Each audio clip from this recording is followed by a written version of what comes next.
आज़ादी की कदर कीमत तो फ़लस्तीन और कश्मीर के लोगों से पूछी जाए, जिनके बच्चे आज भी घुट कर ज़िंदगी गुजार रहे हैं। उनको पता नहीं है कि किस वक्त कहाँ और कैसे किसकी मौत हो जाए।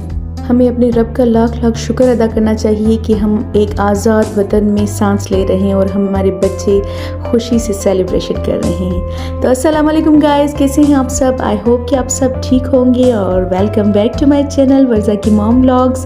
And we are going to celebrate independence day at our school. तो जी ये हम मॉर्निंग में ही यहाँ पर असेंबली के बाद ये बच्चे सारे अपनी क्लासेस में जा रहे हैं। बच्चे बहुत कम आए हैं और जी यहाँ पर वर्जा और उसकी फ्रेंड्स ने भी आज बड़े ही मज़े से सेलिब्रेशन के लिए तैयारी की है।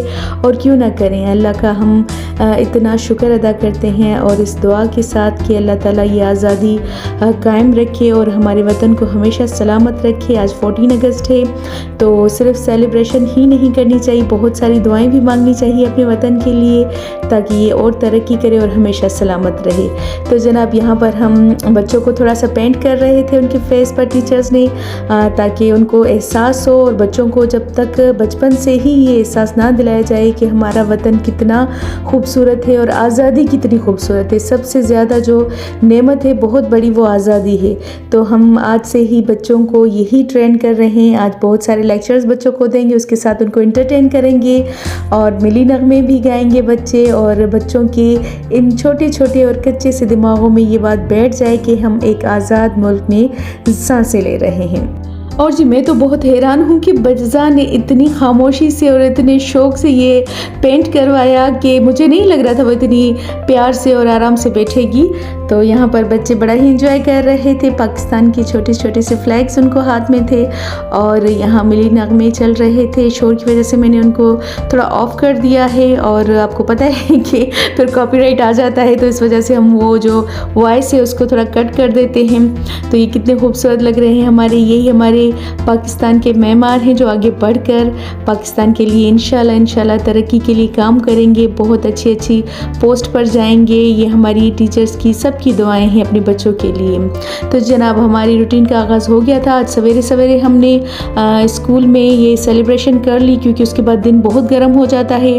ऑब्वियसली 14 अगस्त है, स्टडी तो नहीं होगी, सिर्फ थोड़ी सी सेलिब्रेशन करनी है ताकि बच्चों के माइंड सेट हो जाएं कि हमें ये दिन किस तरह से सेलिब्रेट करना चाहिए, दुआएं मांगनी चाहिए। उसके साथ हमने इनको ये भी बताया कि घर जाकर आप नमाज़ पढ़ें, जो भी वज़ाइफ वगैरह करके अपने मुल्क की तरक्की के लिए और अपने फ्यूचर के लिए बहुत सारी दुआएं मांगे ताकि आगे चलकर आप भी कामयाब हों और हमारा मुल्क भी तरक्की करे।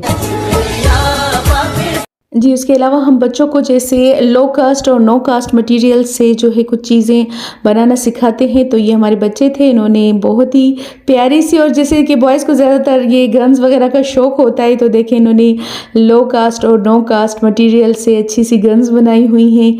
और ये ब्लड प्रूफ जैकेट भी उन्होंने बनाई हुई थी और मुझे ये गन देखकर रियली बड़ा ही अच्छा लगा क्योंकि इसमें से बुलेट वाकई निकल रही थी। तो ये बच्चों का टैलेंट है, इंशाल्लाह आगे चलकर भी ये इसी तरह से अच्छा टैलेंट जाहिर करेंगे अपने स्कूल के लिए। अल्हम्दुलिल्लाह जब सेलिब्रेशन हो गई तो हम स्कूल से बाहर आ गए क्योंकि हमने सोचा कि दिन गर्म हो जाएगा, उससे अच्छा है कि घर की तरफ रवाना हो जाए। तो ये हमारा बाहर का जो स्कूल से आउटसाइड का लुक है। और देखिए बरसात के बाद कितनी ग्रास वगैरह हो गई है और यहाँ पर काफ़ी सारे जो बर्ज़ा की इंटरेस्ट की चीज़ें होती हैं वो अक्सर मौजूद होती हैं, जैसे गायें भैंसें और बकरियाँ वगैरह। तो काफ़ी रोड भी ख़राब हो गया है, काम भी चल रहा है, तो बस ये वापस आ गए। एनर्जी बहुत लो फील हो रही थी, अगस्त की गर्मी है, शदीद किस्म की गर्मी है। तो आज फ़ौरन से आकर मैंने चाश नमाज़ पढ़ी। तो यहाँ पर मैं आपको बताना चाहूँगी कि जब भी मुझे टाइम मिलता है तो मैं चाश नमाज़ ज़रूर पढ़ती हूँ। आपसे शेयर करने का मकसद जस्ट ये है कि ये नफली नमाज हमारे लिए बहुत बड़ी नेमत है। आप यकीन करें कि जब वेकेशंस होती हैं या नॉर्मल डेज़ में मुझे छुट्टी होती है तो मैं ज़रूर ये 2 नवाफिल या अगर ज़्यादा टाइम होता है तो ज़्यादा पढ़ लेती हूँ। ये रिज़्क़ में बिल्कुल ये मेरा 100% आजमाया हुआ है। आपका रिस्क कैसे बढ़ेगा आपको पता ही नहीं चलेगा।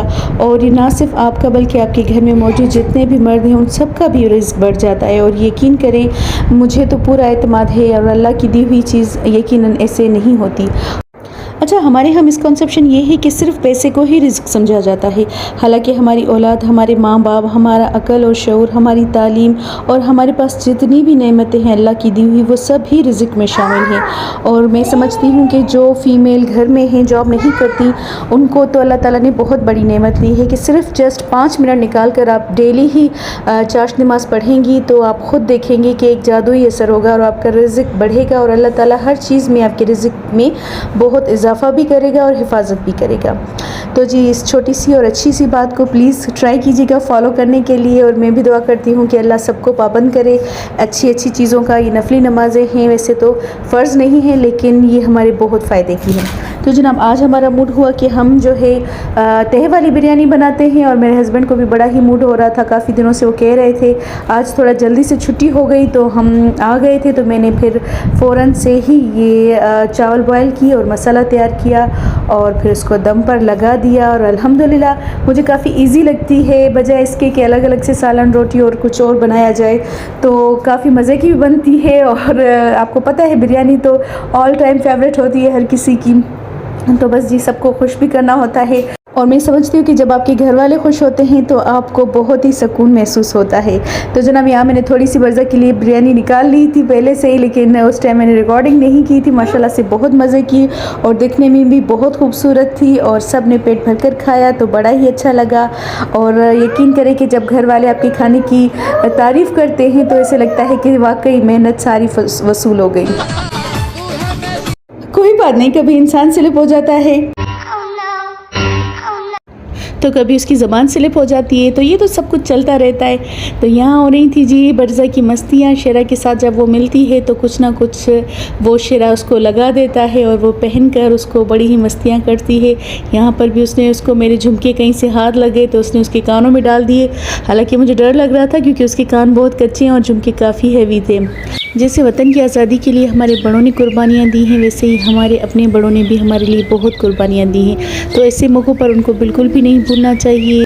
तो शाम को बर्ज़ा अपने पापा के साथ कब्रिस्तान गई थी, जैसे वो अपनी नाना नानी की कब्रों के पर और अपने अब्बू के जो है दादा दादी उनकी कब्र वगैरह पर फतह ख़्वानी के लिए गए थे। तो बर्ज़ा भी साथ गई थी, तो उनके लिए बहुत सारी दुआएं, और बच्चों को भी आदत होनी चाहिए।